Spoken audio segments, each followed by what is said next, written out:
မြန်မာနိုင်ငံရဲ့အနောက်ဘက်ခြမ်းတမိုင်းအမွေညစ်တွေနဲ့ပြည်နှံ့ညီတဲ့ရခိုင်ပြည်နယ်မှာနှစ်စဉ်ကျင်းပမြဲဖြစ်တဲ့ရိုးရာတင်ကြံပွဲတော်ဟာမြန်မာပြည်အနှံ့ပြားကတင်ကြံပွဲတွေနဲ့မတူပဲထူးခြားတဲ့အရာဆုံးပဲနောက်ခံယဉ်ကျေးမှုဒလေထုံတန်းတွေနဲ့ပြည်နှံ့နေပါတယ်ဒီနေ့မှာတော့ရခိုင်တင်ကြံဘလို့ပေါ်ပေါက်လာတယ်လဲဘယ်ခေတ်ဘယ်မြင်းလက်ထက်ကစတင်ခဲ့တယ်လဲဖျားသမိုင်းနဲ့ရခိုင်သမိုင်းကဘလို့ဆက်ဆက်နေတယ်လဲဆိုတာတွေကိုအသေးစိတ်ဖော်ထုတ်တင်ပြပေးသွားမှာဖြစ်ပါတယ်အားလုံးတားလေးဆိုပါ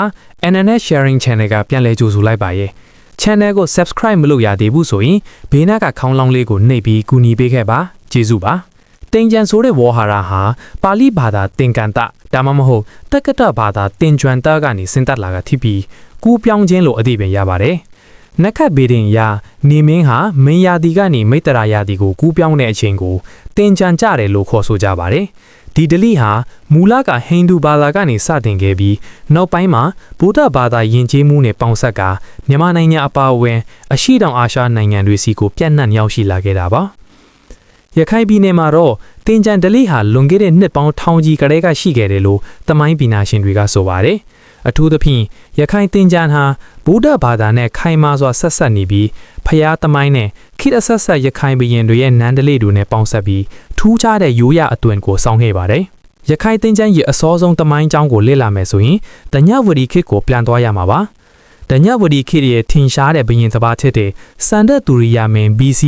963ကလက်ထမှာမြတ်စွာဘုရားကိုတော်တိုင်ရခိုင်ပြည်ကိုကြွရောက်ခဲ့ပြီးမဟာမြတ်မူနီရုပ်ပွားတော်ကိုတွန်းလှုပ်ပူဇော်ခဲ့တယ်လို့ရခိုင်ရာဇဝင်တွေမှာဖော်ပြထားပါပဲ။ဒီနေရာမှာရခိုင်တင်ကြံနဲ့ပတ်သက်တဲ့အရေးကြီးတဲ့အချက်တစ်ချက်ကတော့နန်းသားတွဲပွဲပါပဲ။ရခိုင်ရိုးရာအရတင်ကြံမကြမီရက်တွေမှာအမျိုးသမီးတွေဟာနန်းသားဖြူနန်းသားနီကန့်ကော်တပြေပန်းပေါင်းစုံစားတဲ့မွေးကြိုင်တဲ့တစ်မွေးတွေကိုကြောက်ပြင်ပေါ်မှာတွေးပြီးနန်းသားရေတွေပြင်ဆင်ကြပါတယ်။ဒီနန်းသားရေတွေကိုတင်ကြံအကြနေမှာဖျားစင်းတုတော်တွေကိုရေတပ်ပိုင်ဖို့အသုံးပြုကြပါတယ်။တမိုင်းမှတ်တမ်းအချို့အရမဟာမြတ်မူနီရုပ်ကွာတော်ကိုပထမဆုံးရေတပ်ပိုင်ပူဇော်ခဲ့တဲ့အချိန်ကတည်းကနန်းသားရေတွေလက်ပတ်ထျန်းပူဇော်ခဲ့တယ်လို့ဆိုပါတယ်။ဒါဟာရခိုင်တင်ကြံရဲ့အဓိကအနှစ်သာရဖြစ်တဲ့ဖျားရည်တပ်ပိုင်ခြင်းကလေးရဲ့မူလအစဖြစ်နိုင်ပါတယ်။တညဝတီခေတ်ကလေးကစတင်ခဲ့တဲ့ဒီဒလေးဟာရခိုင်တင်ကြံရဲ့အသက်ဝိညာဉ်လို့ပြောလို့ရပါတယ်။ဖျားရည်တပ်ပိုင်ပြီးမှသာလူချင်းချင်းရေပတ်တစားခြင်းကိုပြုလုပ်ကြတာပါ။တညဝတီခေတ်နောက်ပိုင်းမှာပေါ်ပေါက်လာခဲ့ဝေတာလီခေတ်လေးမြို့ခေတ်နဲ့မြောက်ဦးခေတ်တွေမှာလည်းရခိုင်တင်ကြံဒလေးဟာဆက်လက်ရှင်သန်လာခဲ့ပြီးခေတ်အလိုက်ထူးခြားတဲ့ပုံစံတွေနဲ့ကျင်းပခဲ့ကြပါတယ်။မြောက်ဦးခေတ်AD 1430က1955အထိရခိုင်ရဲ့ရွှေခေတ်လို့ဆိုနိုင်ပါတယ်။ဒီခေတ်မှာရခိုင်ဘုရင်တွေဟာအမှုပညာစာပေဗိုက်တကုပညာနဲ့ယဉ်ကျေးမှုတွေကိုအားပေးခဲ့ကြပါတယ်။တင်ကြံပွဲတော်ကိုလည်းနန်းတွင်းဒလိအနေနဲ့ခမ်းနားကြီးကဲစွာကျင်းပခဲ့ကြတယ်လို့ယူဆရပါတယ်။ဘုရင်မြတ်ကိုယ်တိုင်နန်းသားတွဲပွဲမှာပါဝင်ခြင်းဖျားရည်တပ်ပိုင်ခြင်းထိုးနောက်မှာပြည်သူလူထုနဲ့အတူရေကစားပွဲတွေကျင်းပခြင်းစတဲ့အစဉ်လာတွေရှိနိုင်ခဲ့ပါတယ်။ရခိုင်ရာဇဝင်တွေမှာတင်ကြံနဲ့ပတ်သက်တဲ့အသေးစိတ်မှတ်တမ်းတွေရှားပါပေမဲ့ရခိုင်လူမျိုးတွေရဲ့ဖျားကိုးကွယ်မှုနဲ့ရိုးရာဓလေ့တွေကိုတန်ဖိုးထားခြင်းကနေတင်ကြံပွဲတော်ဟာခေတ်အဆက်ဆက်ရှင်သန်လာခဲ့တယ်ဆိုတာကိုခန့်မှန်းနိုင်ပါတယ်။ရခိုင်တင်ကြံကိုမြန်မာပြည်အခြားဒေသကတင်ကြံတွေနဲ့ကွဲပြားစေတဲ့ထူးခြားတဲ့လက္ခဏာတွေများကြီးရှိပါတယ်။တစ်ခုနန်းသားတွဲပွဲဒါကတော့ရခိုင်တင်ကြံရဲ့အသက်ပါပဲ။တင်ကြံမကြမီရက်တွေမှာအမျိုးသမီးငယ်တွေစူပေါင်းပြီးနန်းသားတွဲကြတာဟာရခိုင်ယဉ်ကျေးမှုရဲ့အလှတရားတစ်ခုပါပဲဒီနန်းသားရေတွေဟာဖျားရှင်ကိုပူဇော်ဖို့နဲ့နှစ်စင်မှာစိတ်ရောကိုယ်ပါတန့်ရှင်းဖို့ရည်ရွယ်ကြပါတယ်နှစ်ခုဖျားရည်တပ်ပိုင်ခြင်း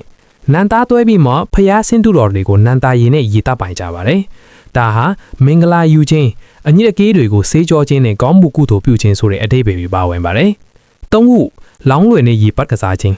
ရခိုင်တင်ကြံမှာလွေကြီးတွေနဲ့ရေပတ်ကစားတဲ့ဒလိဟာထူးကြပါတယ်အထူးသဖြင့်မြစ်ချောင်းအင်းအားပေါ်များရဲ့ရခိုင်ဒေသမှာဒီလိုရေကစားတာဟာရိုးရာဒလိလို့ဖြစ်နေပါတယ်ရေပတ်ရတဲ့သူကလည်းညိုညင်ခြင်းမရှိပဲ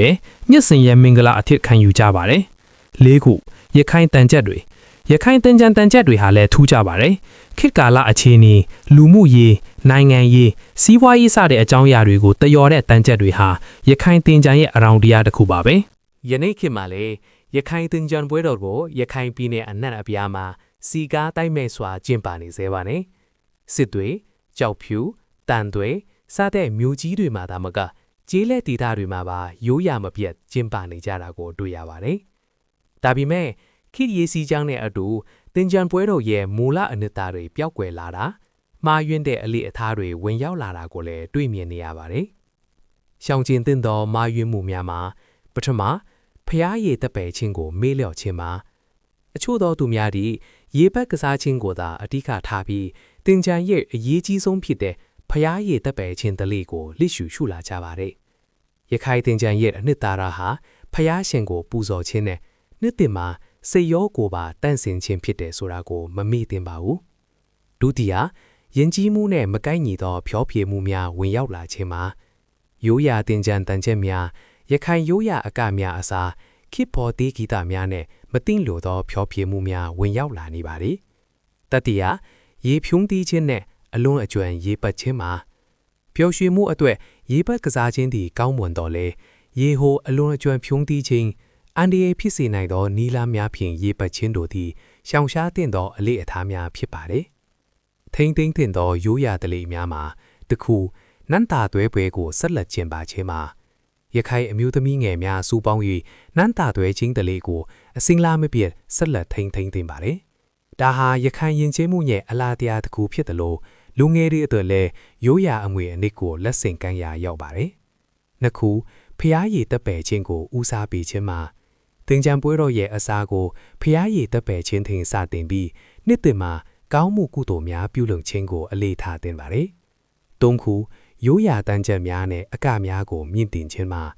ရခိုင်ရိုးရာတန်ချက်များရိုးရာအကများကိုပြန်လည်ဖော်ထုတ်ပြီးလူငယ်များကြားတွင်ပြန်ပွားအောင်ဆောင်ရွက်တင်ပါတယ်။လေးခုလောင်းလေထင်ရေပတ်ကစားခြင်းတလေကိုထိမ့်သိမ့်ခြင်းမှာရခိုင်ဒေသရဲ့ထူးခြားတဲ့လောင်းလေလေးရေပတ်ကစားခြင်းတလေကိုမပြောက်ပြတ်အောင်ထိမ့်သိမ့်တင်ပါတယ်။နှစ်တကူတင်ကြံဟာရခိုင်လူမျိုးတွေအတွက်ရိုးရာယဉ်ကျေးမှုကိုထိမ့်သိမ့်ရာဘာသာရေးကုသိုလ်ပြုရာမိသားစုနဲ့ဆွေမျိုးသားချင်းတွေပြန်လည်ဆုံစည်းရာပျော်ရွှင်စွာအပန်းဖြေရာပွဲတော်တစ်ခုဖြစ်ပါတယ်။ခေတ်ကာလအခြေအနေတွေဘယ်လိုပဲပြောင်းလဲပါစေရခိုင်လူမျိုးတွေဟာသူတို့ရဲ့ထူးခြားတဲ့တင်ကြံတလေကိုဆက်လက်ထိမ့်သိမ်းသွားကြမှာပါ။ရခိုင်တင်ကြံရဲ့အထင်ကရာဆုံးနဲ့အထူးဆုံးသောတလေတစ်ခုကတော့မန္တအသိန်းလောင်းလေကြီးထည့်ပြီးရေပတ်ကစားသည့်တလေပါပဲ။မြန်မာနိုင်ငံအနှံ့ရက်ကွက်တိုင်းမှာမန္တတွေစောက်ကြပေမယ့်လောင်းလေကြီးကိုမန္တထဲခေါ်သွင်းပြီးရေကစားတဲ့ဒီတလေကတော့ရခိုင်လူမျိုးတွေရဲ့ရိုးရာတလေတစ်ခုမျှသာဖြစ်ပါတယ်။တင်ကြံပွဲတော်ကျင်းပရေးအတွက်ရက်အနှင်းငယ်ခန့်အလိုကပင်မြို့လုံးကျွဲ့ရက်ကွက်တိုင်းမှာရေလောင်းမန္တကြီးငယ်များဆောက်လုပ်ကြပါတယ်။ဒီမန္တတွေဟာရေကစားဖို့သာတီးတန့်ဆောက်လုပ်ကြတဲ့မန္တများဖြစ်ပြီးကြီးကျယ်ခမ်းနားစွာတည်ဆောက်ကြပါတယ်။ရက်ကွက်ချင်းဒေသချင်းရွံ့ဖြိုင်းပြီးမန္တကိုတန့်နိုင်သမျှလှပစွာဆင်ရင်ကြပါတယ်။မန္တဆောက်ပြီးသောအခါရခိုင်ရိုးရာတလေအကိုင်းလောင်းလေကြီးတစည်းကိုမန္တအတွင်းသို့ဆွဲသွင်းပါတယ်။ဒီလောင်းလေကြီးသည်ရိုးရိုးလေမဟုတ်ပဲရခိုင်ပြည်နဲ့ယင်းနီးကျွမ်းဝင်တဲ့ရိုးရာထွင်းလောင်းဆိုလိုဒီမှာတစ်တပင်လုံးမှာထွင်းစီဖော်ထွက်ထားသောလေဖြစ်ပါတယ်။ရခိုင်ပြည်ဟာမြစ်ချောင်းအင်းအိုင်ပေါ်များတဲ့ဒေသထက်တာကြောင့်လောင်းလီဟာရခိုင်လူမျိုးတွေရဲ့နေစဉ်ဘဝနဲ့ကွဲမကွာယင်းနီးကျွမ်းဝင်သောရံပင်ဖြစ်ပါတယ်။ထို့ကြောင့်ပင်တင်ချံပွဲတော်တွင်လည်းလောင်းလီကြီးကိုအဓိကနေရာဖြင့်ထည့်သွင်းကျင်းပရတာဖြစ်ပါတယ်။လောင်းလီကြီးကိုမန္တထဲဆွဲသွင်းပြီးသောအခါထိုလီအတွင်းသို့ရေအပြည့်ဖြည့်ပေးထားကြပါတယ်။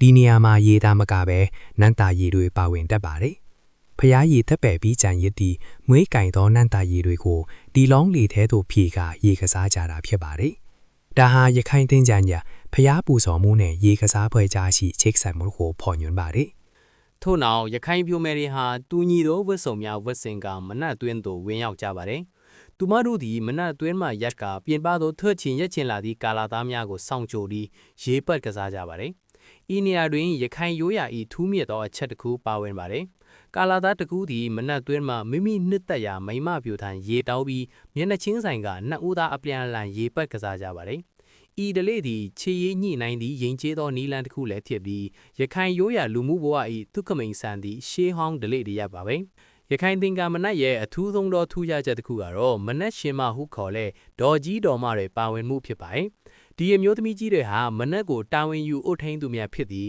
မနတ်တွင်ရေကစားကြမီပြိုမယ်များကိုကြက်မှတ်ထိန်းကွက်ကကိုကျင်တရားနှင့်ညီညွတ်မှုကိုကာကွယ်ပေးကြပါတယ်။မနက်ထဲမှာတစုံတရာပြဿနာမဖြစ်ပေါ်စေရန်ရေကစားသည်မှာရင်ကျေးသိမ်မွေပြီးရှေးရုပ်အစဉ်လာနဲ့ကိုက်ညီစေရေးကိုမနက်ရှင်မများကတေးကြဂရုစိုက်ကြပါတယ်။ ဒီနေရာမှာရခိုင်ရိုးရာရေကစားပုံနဲ့ခေတ်ပေါ်ရေကစားပုံမတူညီချက်ကိုကောင်းကောင်းနားလည်ဖို့လိုပါတယ်ရခိုင်ရိုးရာမနက်ထဲမှာအလူရက်ရေပတ်ကြသည်မရှိပါရေပက်ကစားသည်မှာတဦးနဲ့တဦးခွင့်တောင်းပြီးမျက်နှာချင်းဆိုင်ကရင်းကျိစွာပျော်ရွှင်ကြတာဖြစ်ပါတယ်မြင်ကွင်းမှာချစ်ကြည်နူးပွေရလဲထွတ်ဒီပြည့်ကျက်ကြော်လွန်သောစူပူမှုလည်းမရှိပဲရိုးရာဓလေ့ကိုဂုံယူသောပွဲတော်ပင်ဖြစ်ပါတယ်ဒီဓလေ့ပေါ်ပေါက်လာသည့်ရင်းမြစ်ကိုရခိုင်သူတေသနာများဒေါက်တာဆန်လက်ကျော်အပါအဝင်ပညာရှင်တွေရဲ့မှတ်တမ်းများတွင်ဖော်ပြထားပါတယ်ဖျားစိမ့်ထုတော်ကိုနန္တာရည်သည့်ရေသက်ပိုင်ပြီးနောက်ကြံရစ်သည့်နန္တာရည်ကိုတာမညလူချင်းချင်းပျော်ပျော်ပပပတ်လောင်းကြရမှာရေကစားသည့်ဓလေ့ဖြစ်ထွန်းလာခဲ့ပါတယ်